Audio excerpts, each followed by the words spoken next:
started at 10. At 10 mm-hmm. in Moscow time. It was an all-day conference. Yeah, an all day. All day. Mm-hmm. Uh-huh. And I was listening to some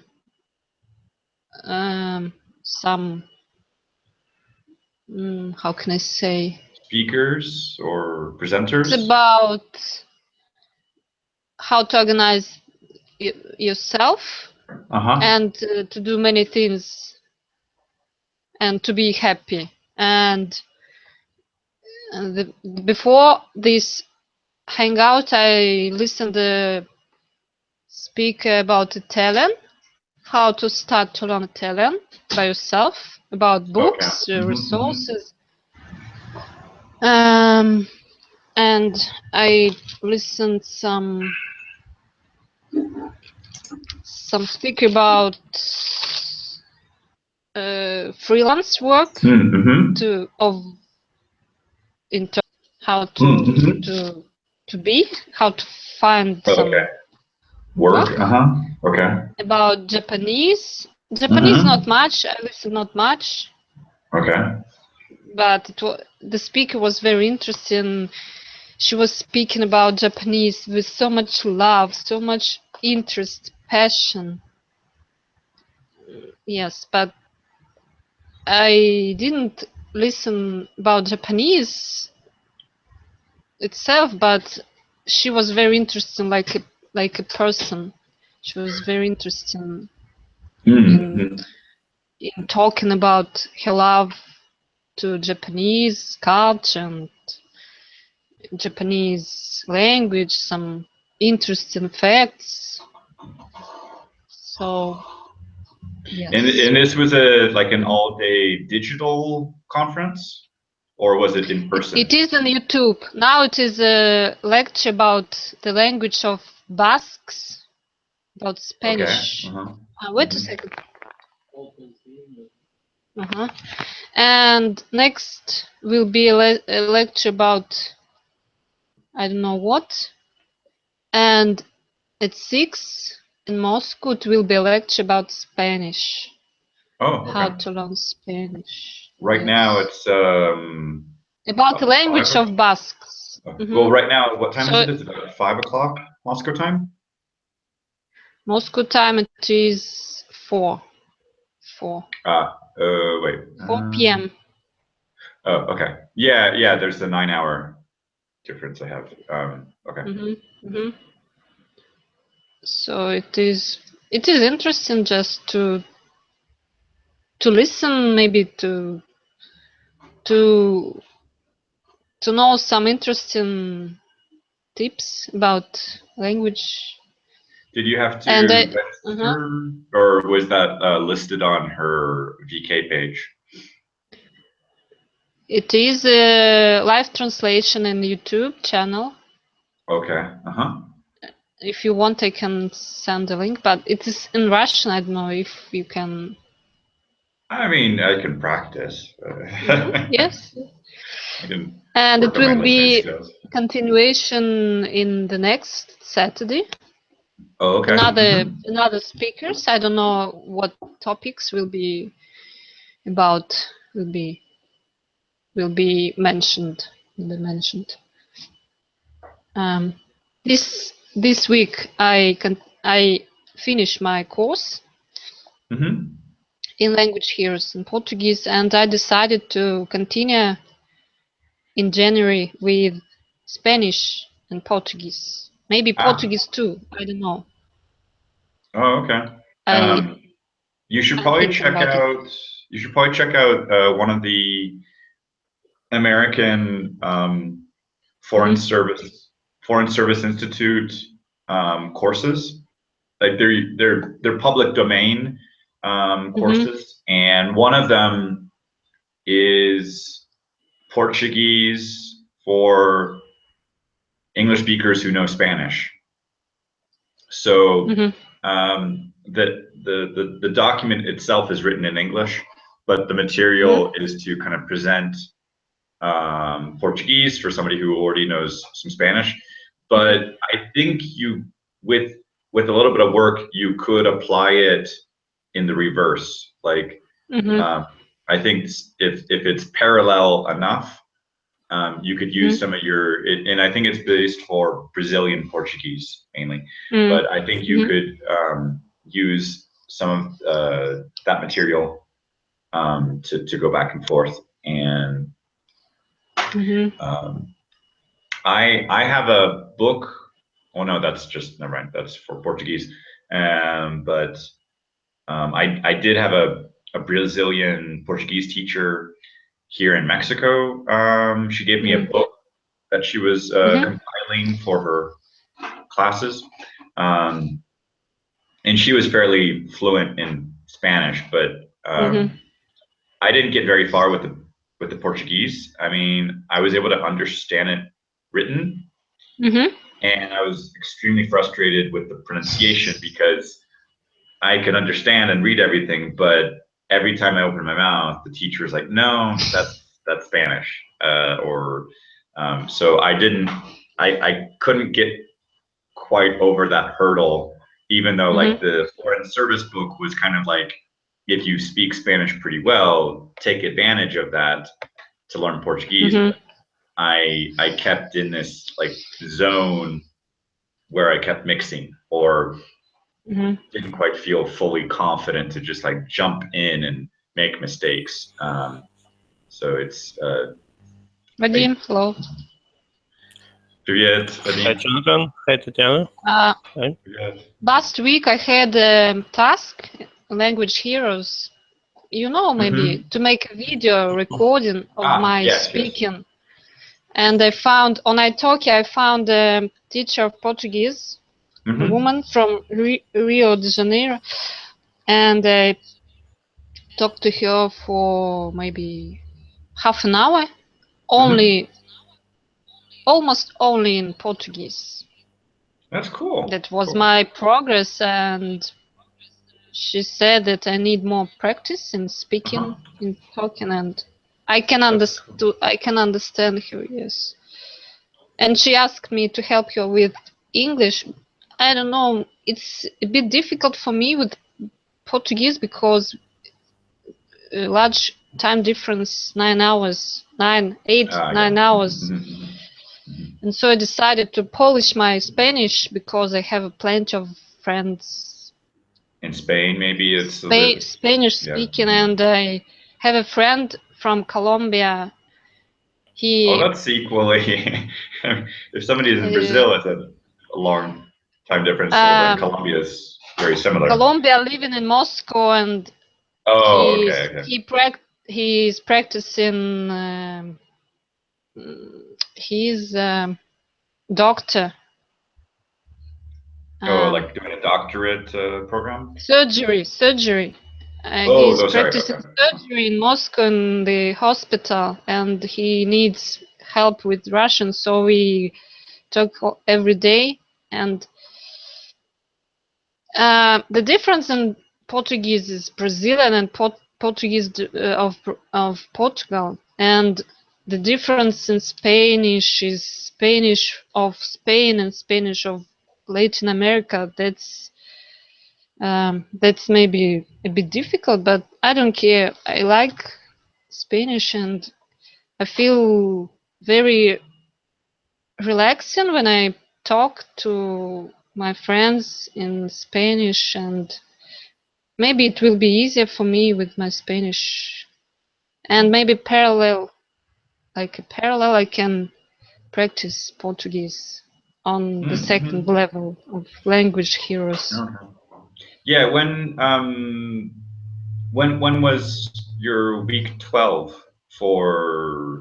Week 12 is this week.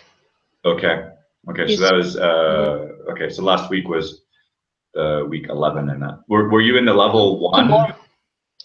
Yes, I was on the level 1 with Portuguese, so I have some understanding of how to learn, how to organize some tasks. And when did you need to kind of complete your video for week 11? This weekend? I made it on Tuesday, so I Okay. published it in VK group Okay. Yeah, because already. they were.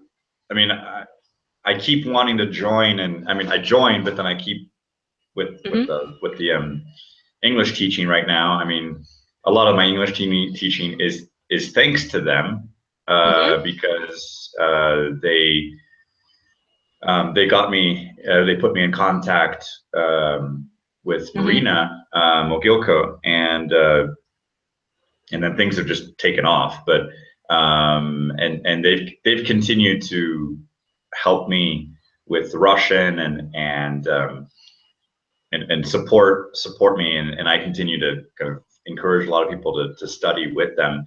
I'm just, what is it, a victim of success, where now I'm very busy teaching, and my own language learning, the time ends up kind of Arash, привет. disappearing. Hi, Arash.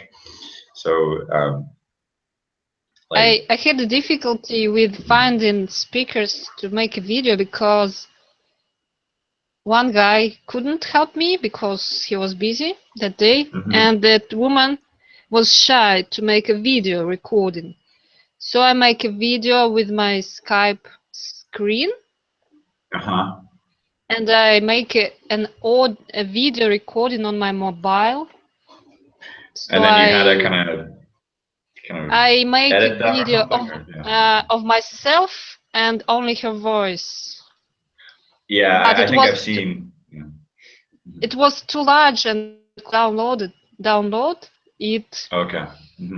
But I had to download the video recording with her. Okay. Maybe she wouldn't know about it, but I had to. Yeah, I think I'll go into the VK group and maybe leave a message to say, like, hey, if you couldn't find an English speaker for week 11, feel free to contact me. Maybe on Monday I could do a couple of videos with people. But yeah, they were letting me know about that, like at the beginning of the level, probably around October. They were letting me know, like, hey, or what is it, the end of September maybe? On the 12th of September it started. Yeah, okay. Yeah, they were letting me know around like mid-September, like, hey, could you help us out with week 11? And I was like, yeah, sure. But then just my good intentions to be studying in the group, and then just the daily teaching, and occasionally taking care of my children in my free time, if that exists. But so yeah, and the topic for today, this kind of language learning and making some progress during these busy holiday times, it's like I'd love to hear your suggestions as much as any of my desperate attempts to do like 5 minutes, 10 minutes per day. But I mean, like, for example, for you, what are your plans to keep working on your Portuguese in December and in January? Do you seem to, are you going to take a break after week 12, or are you going to try to keep going with building on that momentum? To be true, during the marathon, I felt a bit, I don't know, frustrated maybe, because I didn't have much time. Maybe I was lazy.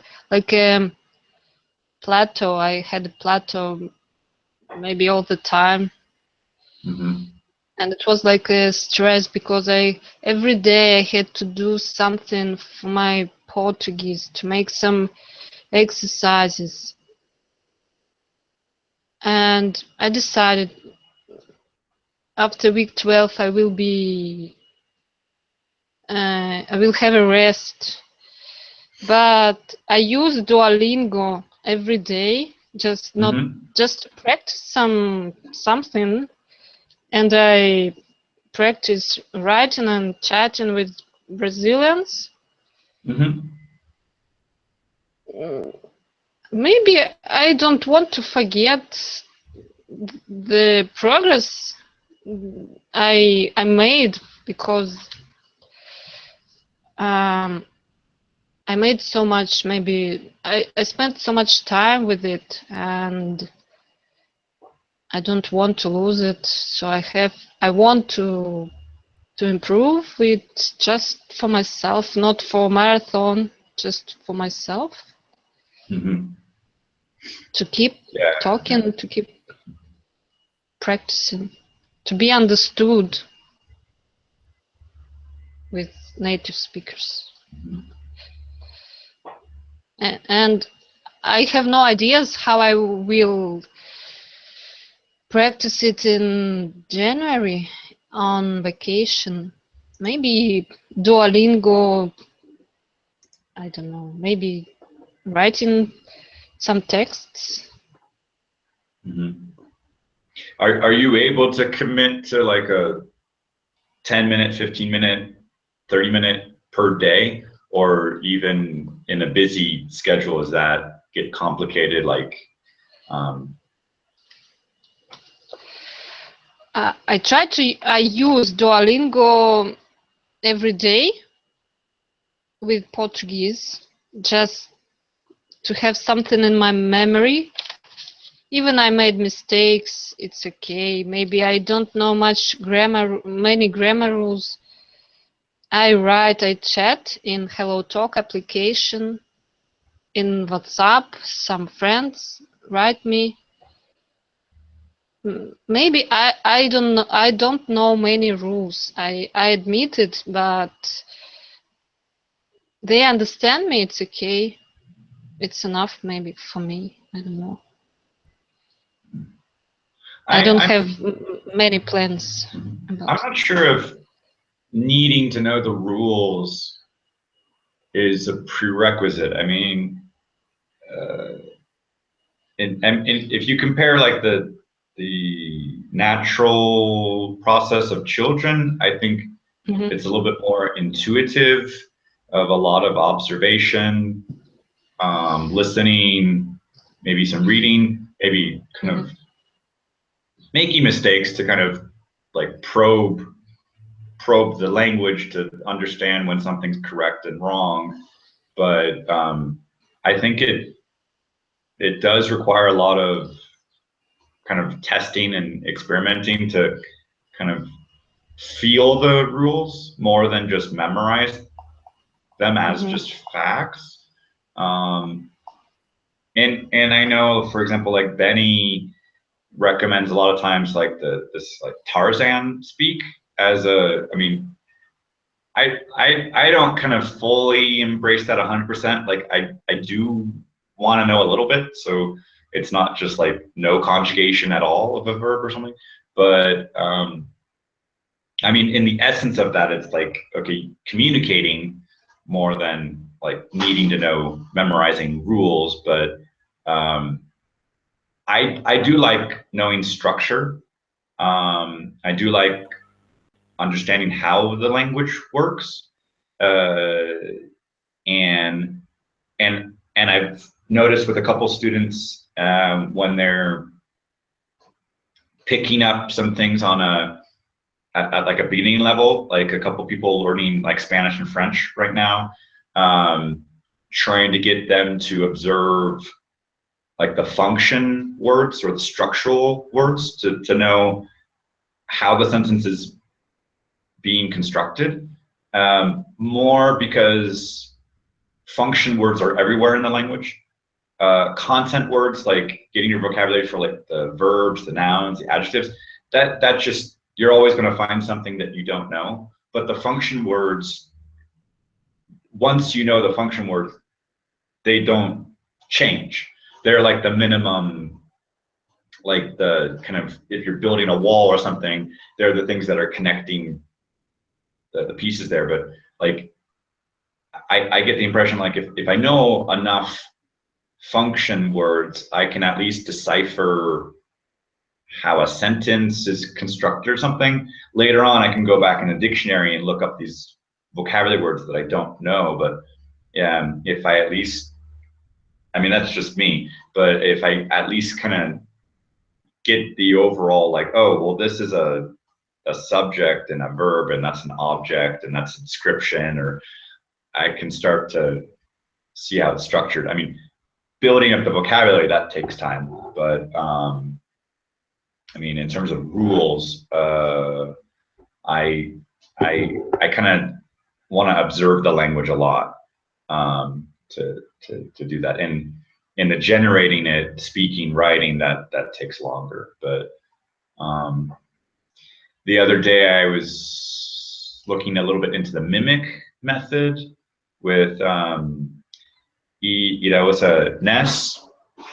Benny invited him to do a little description about the product on his page, and he was talking mostly about the listening and like pronouncing stage for the language, and then working on the the speaking and well, I think it was like hearing and pronouncing. So just recognizing the sounds and trying to reproduce them, then eventually getting into speaking and listening, and then finally doing like writing and reading as like children would do as well. Where like right now my son is like 4, and he's got about 4 years of experience of listening and speaking, and right now he's learning to actually read, and his writing is basically just his name. So, but his Spanish is very articulate, and he's actually a very good negotiator, even better than me, to get anything he wants. But so he's very articulate with his Spanish. And but what do you feel are like your frustrating parts of reproducing the Portuguese? Like what did you feel like were some of the limits in that conversation you had for like the 30 minutes with that teacher? I understood her in general. Maybe she had some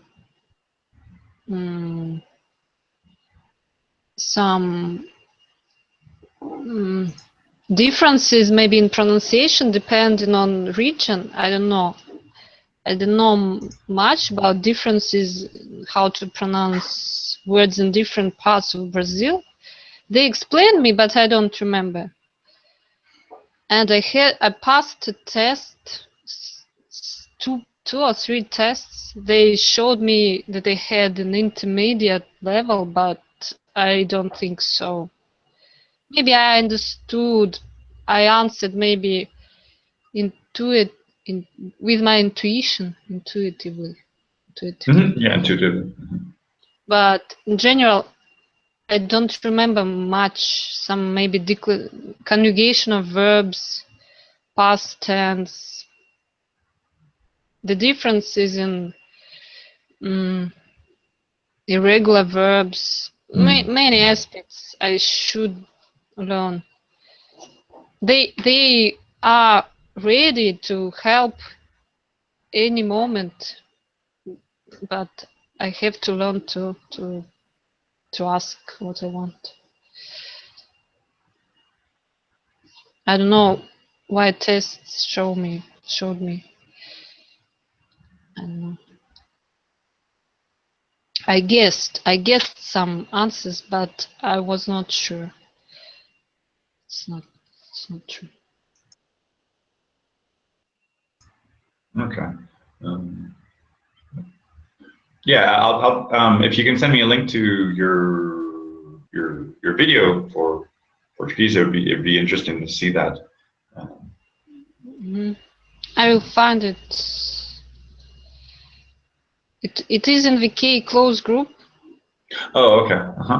I will try. Yes, I will try to find it.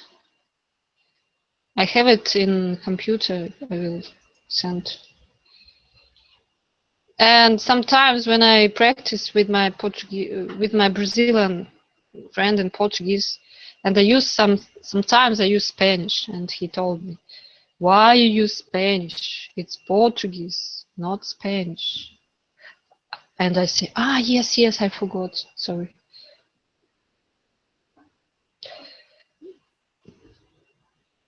That's my experience. And yes, I decided to polish my Spanish. Maybe, I don't know, to make it better. Maybe it will help me with my Portuguese. I don't know, to know the difference between them. Yeah, I see a couple people who say like, no, keep them separate. And I mean, if and a lot of people say like, if one of your languages is a little higher than the other one, then like you can keep them slightly separate. I mean, I did experience that with my French and Spanish, where I had 2 years of Spanish before starting French. So then that kept it separate enough where I wasn't exactly mixing them. I mean, I did mix them at the beginning.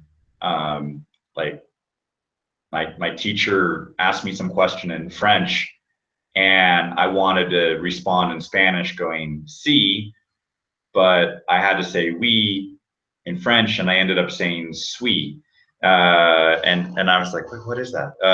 And that was just like on day one or day two or something. But so I do have those things in my head. I remember that, and there have been moments where when I was in Paris, there were times when there would be family visiting from Mexico, and they would be heavily speaking Spanish around me, and all of a sudden I would start speaking to a French waiter in Spanish, or a cashier in Spanish, and my mind would start to get a little like just bombarded. And then there's also been times here in Mexico where at Christmas time there might be family from France, family from the United States, and the local family here in Mexico, and having to kind of translate restaurant menus, get people's orders, and then talk to like waitresses in Spanish, and then tell them like, no, explain what they could get for their food in French or in English, and then go back and forth with Spanish, French, and English all in the same time, or a family meal at a home, and just conversation, and somebody would say something in French and get that to English and Spanish, and then translate from Spanish to English and French, and then from English to Spanish and French. And it was just kind of redirecting traffic, and by the end of the day, sometimes I would just kind of be a bit of a zombie. But and at that point, it's like keeping the languages separate and performing in them at a very intense kind of rapid succession. But during the learning process, it's I think it's okay to kind of examine the two languages side by side.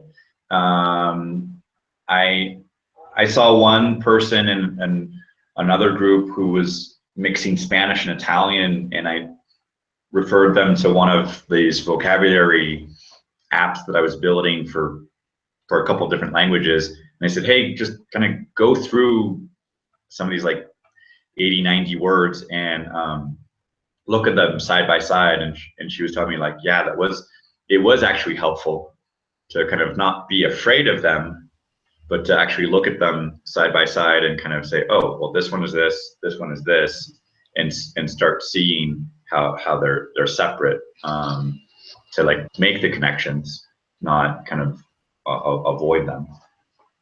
And now, while listening to that conference, I saw somewhere that if you learn the 3 languages from the same group, you should start from the most difficult.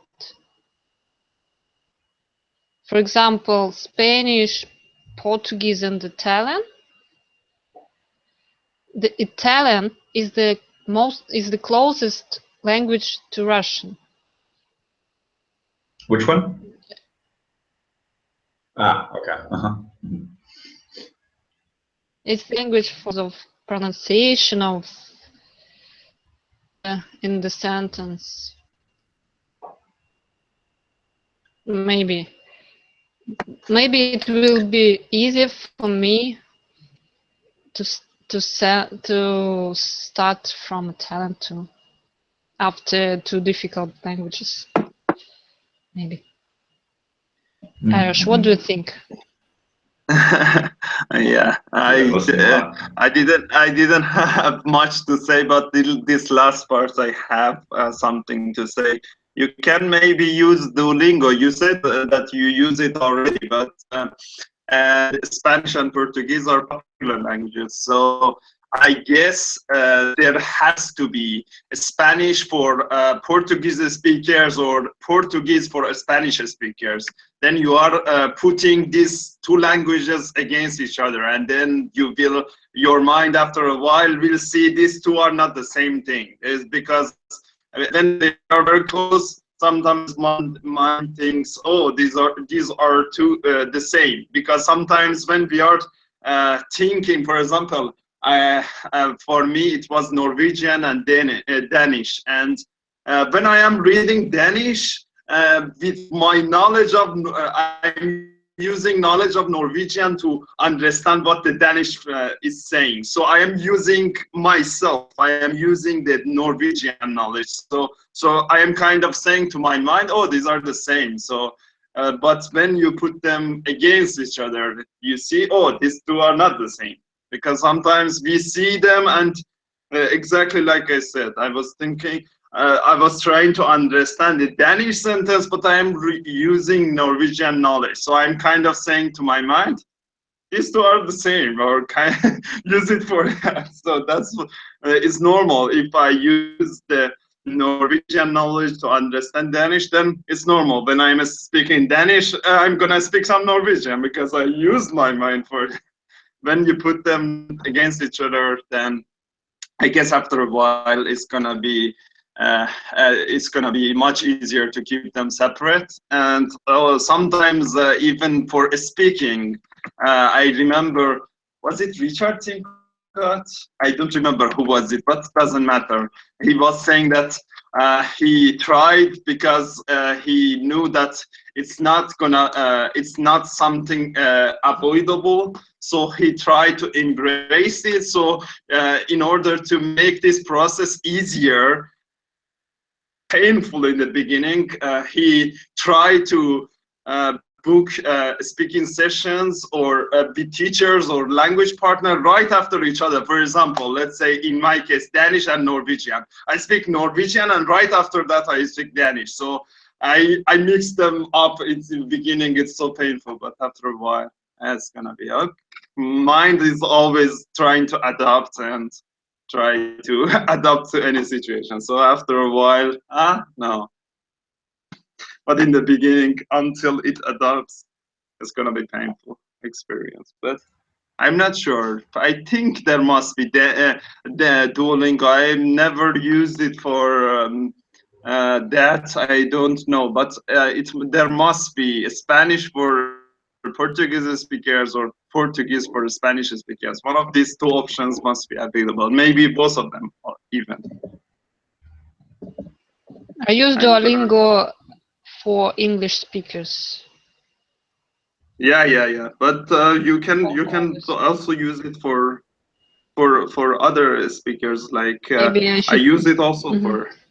Should try for Spanish learners or Spanish speakers, maybe. Yeah.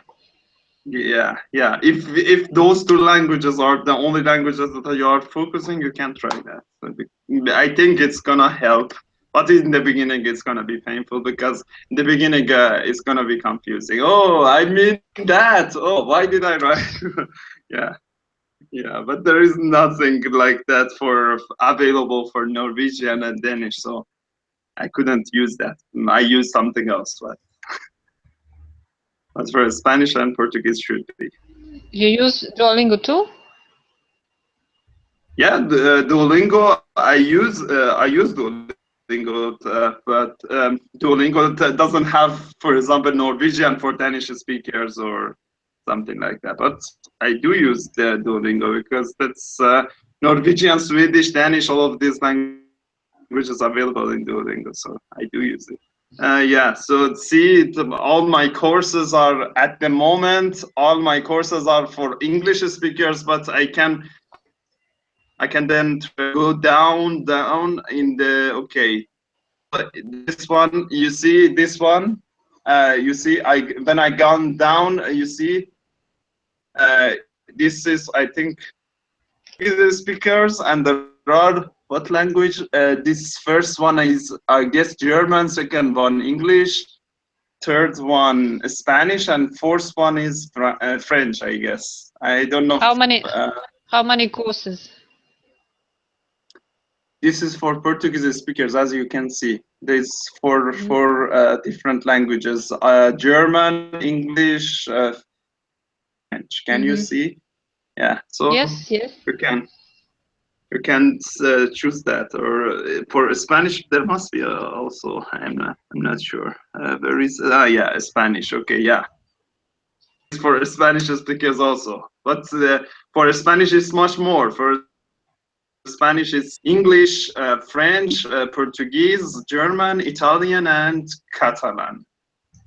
So Catalan is also available. So you can use any of those. That's gonna be helpful to keep them separate, I guess. To try and see how it works for you, because everybody is different. So maybe you don't find it interesting, or I don't know.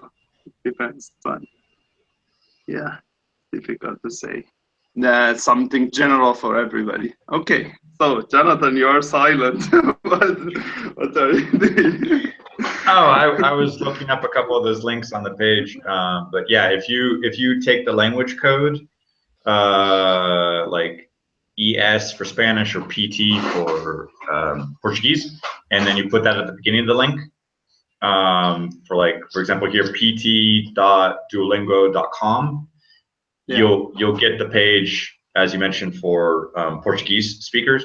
And as you said, yeah, there was very few options there, but there was Spanish. So I gave you a link there in the chat to say, like, there's a learn Spanish for people who know Portuguese, and there's the opposite. So if you start with Spanish, and like you said, yeah, there's a lot more options for people who know Spanish to learn other languages, and even some more of the Romance languages. So,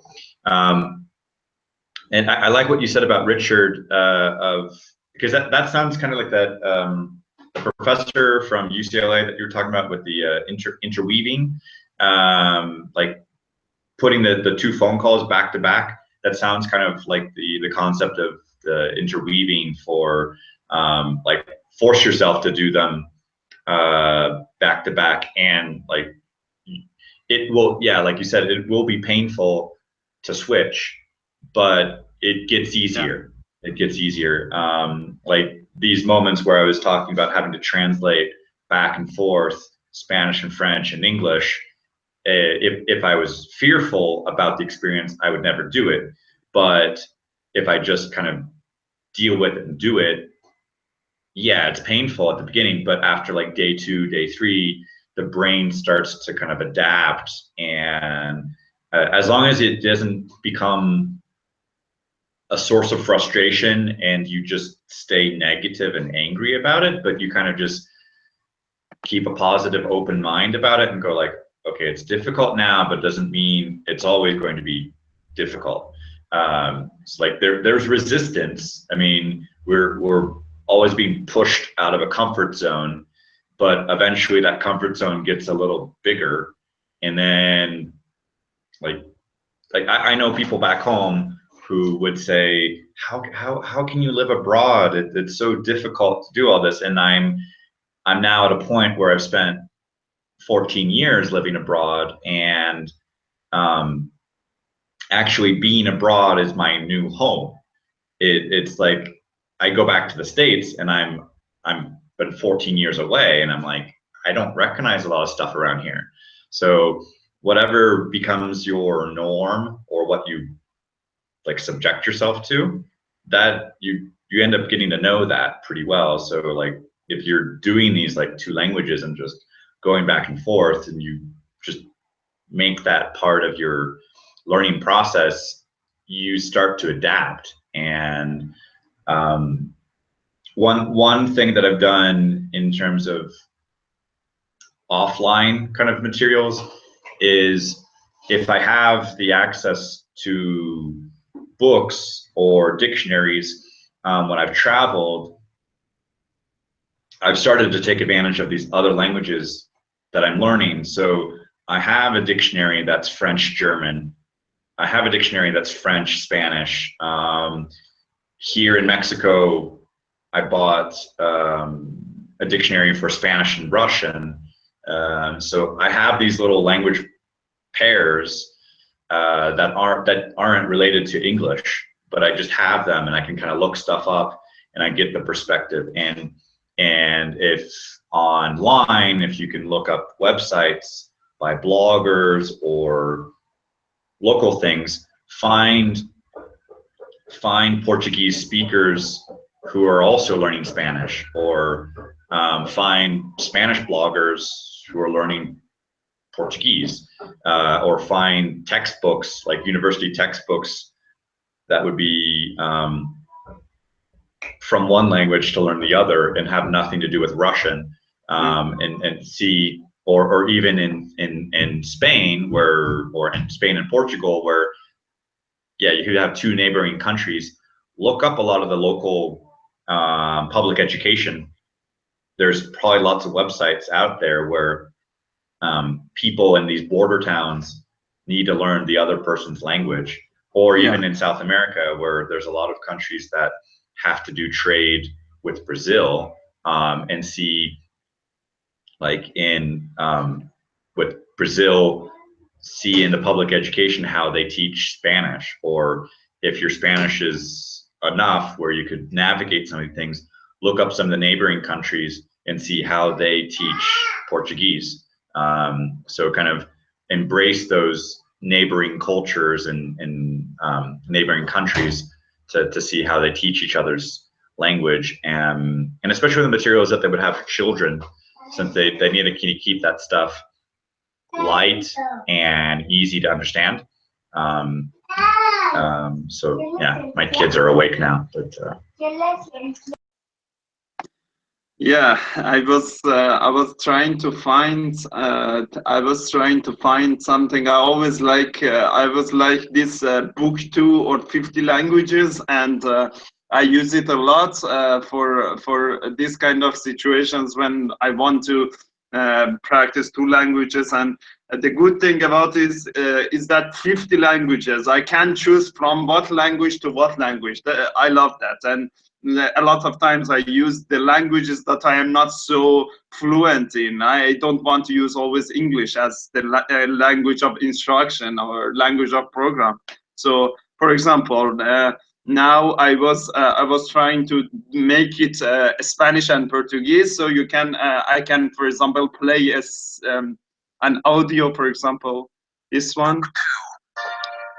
Yeah, this one is from Spanish to Portuguese. 79.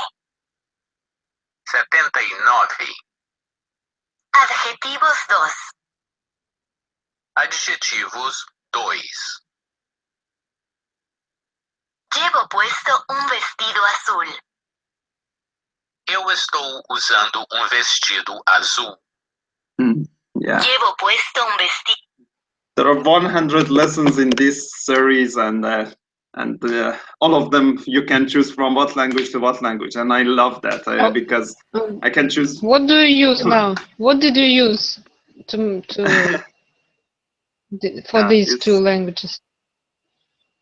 Book2.be. That's the website. That's the website I always use. 50 languages. I love that. Most of my languages that I want to learn are there already. So I choose whatever language combination that I want, and I like that it's even possible for one language. For one language also, I can only listen to one language also.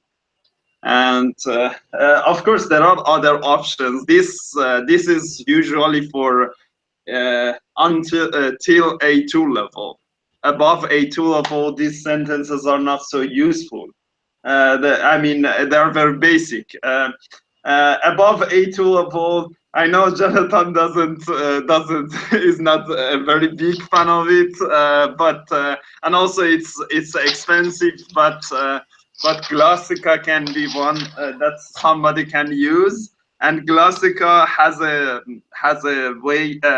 Of course, it's very expensive, but Glossica has triangulation, and you can choose from what language to what language, and you can choose up to 4 languages. For example, I can choose Estonian as the language of instruction and translate it to, for example, I don't know, Icelandic, Hungarian, Finnish, and Norwegian, for example. But it's gonna cost a lot of money, but it's possible. It's possible to do that, and I like it. But I have not tried it yet because of the cost. Because 4 languages, I think 4 languages, if each of them are like 60 or 70, then it will be almost 300. I don't know. Is it gonna be 300 or they are gonna give discounts? I have no idea, but I guess it will be at least 200, and that's too much for. Yeah. I know Jonathan doesn't particularly like this Glossica. Maybe I probably have to kind of attenuate my experience with it, because I've only actually used those first like 100 sentences that they provide in the Add One challenge, and in terms of becoming familiar with the language, the phrases that they use, I mean, I don't quite see the logic in those first 100 phrases. I should know a little bit more about maybe the intermediate level, or seeing how the language is developed. I mean, that concept you just told me about translating from one language to about like up to 4, that's actually not a bad idea. I mean, I did have to do that by myself about 8 years ago when I was going to Central Europe, and I spent about 6 months teaching myself Hungarian, Czech, and Polish from scratch, and reviewing a little bit of my German, so that when I was in Vienna, I wouldn't like suffer too much.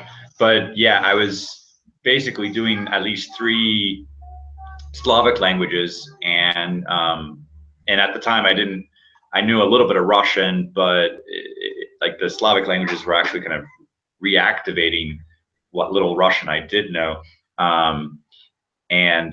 So my technique at that time was I used subtitles from the Friends TV show, and I would take one episode and I would download the subtitles that were in Hungarian, in Czech, in Polish, maybe even German, and put them into a Excel file with like the columns, and then somewhat kind of like line them up, so that like Rachel would say something, and then I would have what Rachel had said in Hungarian, in Czech, in Polish, the same line of dialogue, and then I don't know, Monica would respond something, and I would see her same line in these 4 languages.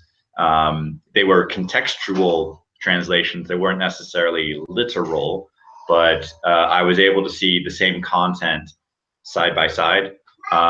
And I had seen these episodes so many times because I had the DVDs that I could picture what was going on in that scene, and I could work on a scene of about 20 lines of dialogue and just start to analyze and compare and contrast of like, okay, in Hungarian they said this, in Polish and Czech they did it this way, and maybe sometimes I didn't bother to include the English, so it was even more of a guessing game of deciphering the languages. Like, I remembered a scene, but I didn't have the cheat sheet of what they said in English. I just had this, I had to remember, like, I think in the scene they were talking about blah, blah, blah, and then trying to like make it a game and not just like memory work, but trying to understand what they were doing. When I mentioned that to my students, they're like, that's a lot of work. I mean, I said, well, you don't have to do this many, many, many times, but with one episode, there's lots of content. It's like 30 minutes of constant dialogue. You can work on one episode in 4 or 5 languages side by side, and that one document in an Excel file, and if you can have it on a computer or a phone, it's actually a lot of learning material, a lot of conversational learning material, and like I've tried to do at least like one time with like a student, say, hey, what's your favorite TV show right now? And I'll say da da da, and then I'll say, okay, sure, and then I'll try to put like English and their native language side by side, and try to let them see like, hey, you can use this. Some students see like, yeah, I can go through that, but sometimes they're like not as intense. It's very good. This the 2 languages side by side is very good. Let me. Where did I put this book? Ah, yeah, it's here next to me. I can see. Okay. For example, this book is Big Magic by Elizabeth Gilbert. This is not an easy. This is not an easy book to read.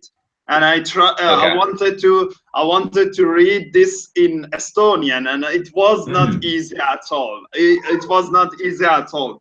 But I have the English version also. Then first I read, for example, 1 page in English version. Then I go to Estonian version. I don't need to look up so many words because I know what it said in English. So then I get used to. The reading can get much easier because that's frustrating.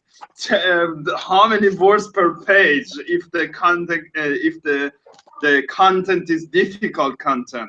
How many words do I have to look up? That's gonna be like boring, and that's gonna disappoint me so much, frustrate me, because I don't want to. A lot of people, including myself, feel bad. Oh, I don't know so many words. Why? But like this. Yeah, I wrote about that concept on my blog. I said like it's generally very frustrating to do 2 difficult things at the same time. So you kind of need to divide and conquer. And what I was saying here for like reading comprehension, which is exactly what you're saying there, is I took when I wanted to read Chekhov in Russian, I read a translation in English first so that I would understand the content of the story. And then when I went back to the original in Russian, I didn't have to read for comprehension. I was now reading for analyzing the language and looking up at how conjugations were, how vocabulary was, and like endings, case endings. And I would say that the reason why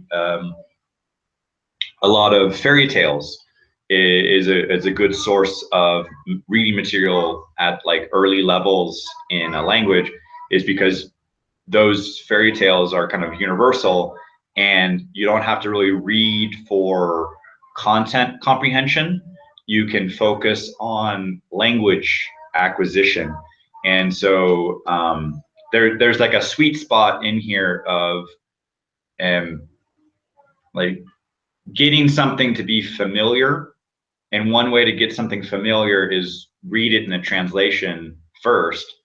And then when you go back to the original language, you're just kind of observing the language. One of my teachers told me I was cheating because I was doing this technique quite frequently. And I would say just maybe at the beginning level, it might be a crutch. It might be something to just accelerate the process a little bit, because one of these websites I do recommend for English learners, Engaging English, they do try to test your reading level, and in an objective way, so you can see that, okay, I read at this level, my vocabulary is this level, and this text, in terms of being like a graded reader, this text is around this range, and if you read slightly above your range, you're making progress. If you read too high, you get frustrated and the comprehension percentage drops below 80 or something. And when you get down to 50% understanding or less, it's like you understand one out of 2 words, and you just like, I'm going to waste my time looking up stuff in a dictionary. I don't know what's going on. But when you can attack that comprehension head on and say, okay, I already know what they're talking about. I just need to go back here and kind of observe the language and the vocabulary, the verbs, the nouns, the adjectives, and try to, or little prepositional phrases and things like that, and just focus on the language. In the beginning, also, I feel that it's not necessary that to know every word. Just need to understand the sentences. Like, for example, a simple sentence. For example, in English, for example, I put the book onto the table. Okay, this if I know how this sentence is said, for example, in whatever language, that's for the beginning. That's enough. I don't need to know every single word. I just know what the whole sentence means. What the whole sentence means. That's enough in the beginning. For example, I put the book onto the table. That's enough for the beginning, and then after I go further with my learnings, then I can focus more on individual words. The problem is that a lot of us, when we are learning a new language, we are trying to first learn the individual words and then go to create sentences. But it's much easier and much better to first learn learn sentences and then then learn the individual words, like because individual words, for the individual words, when do we use them individually? Never, almost never. When do we use them individually? Like yes, no, something individually, or I don't know. Yeah, we don't use them individually. Table. Yeah. Yeah. Blue. Window. Yeah. Yeah. When do we use them individually? Yeah. Cold. Yeah. We never use words individually. Yeah. Exactly. Yes. Yeah. You need to learn them in context. That's very true. Yeah. Yes. Okay, and also one thing I was trying, because I don't usually, when we are talking, even if it is on the Skype or on Hangout, I never like to distract myself with other things. But Tatiana asked me, what can I add you on Duolingo? I wasn't sure what is my username. I couldn't find it. I forgot my password and everything. Okay, I found it finally. It's I type it now because I was looking for it. What is my username? Because it was automatically generated username. I didn't choose any username. I just sign in with my email, and it's automatically generated. So this is my. Of course, I have so many different profiles. Sometimes I finish at 3, I say, I want to do it again. So I create a new profile. That's funny. I do it a lot. So. Arash, how will you practice languages on vacation? In January? January. January, first of all, January for me is not a vacation, but okay. If I want to go to vacation, New Year, maybe. Yeah. I don't know. It's, don't you have vacation on the end of the year or at the beginning of next year? Yeah, we do have, but I will be in Estonia and also in the new year, also beginning of next year, I'm gonna have a lot of exams. So anyway, I have to be busy with my lessons. Like there are two exams in same day. I have like 10 exams, and all of them end of December and beginning of January. So there is no real vacation, but okay. If I go to vacation, well, how can I learn? One of the things is, of course, using something like Duolingo that you said. But the thing that I like a lot, is trying to talk to myself in whatever language that I'm trying to learn. For example, when I wanted to learn English, even so, there was nobody that I could speak to, and internet connection was too slow for having a voice chat, anything. I just try to think always in English. And for example, whenever I remember how strict I was on myself, like saying anything that I want to eat, I have to know the word, how it's said in English. If I don't know the word, I can't eat it until I know it. So everything I was like that. And after a while, I began to think in English, and now I don't even sometimes I every once per week or once per 2 weeks, I call my family, and I have to sometimes think, how is it said in how is it said in Persia? I don't know, I don't remember. I'm always thinking in English. So this is the best way for me. For me, it was the best way to try to think. And always, for example, you can maybe you can see that's label on the label on the wall. This post-it that I have. This post-it, I use it for. I put the name of that thing in all the languages that I am trying to learn. So I put it and then put it there. And every time I'm passing, if I remember it, I say it, what it is. If I don't remember it, I go there and look what it says. Yeah. So I remember, or yeah, and then try to describe. For example, I'm going on the street. I try to say, oh, I see, for example, a red car. A red car is passing there, for example. Oh, red car. Okay. So punane auto, like in Estonian, or I don't know, röd bil in Norwegian, whatever. I try to do it this way. This is the most practical way for me, because thinking and talking to myself, trying to plan, is always available. It's like a memory card. Yeah. And the walls. Yeah, everywhere. So everywhere you can put many on your walls. Yeah, yeah. Not only on my wall. Let me try to. I can't take it. I can't take it off. But okay, for example, this chair is much easier. So this You sit on it. For chair, I put back of my chair this post-it, and you can see it, post-it.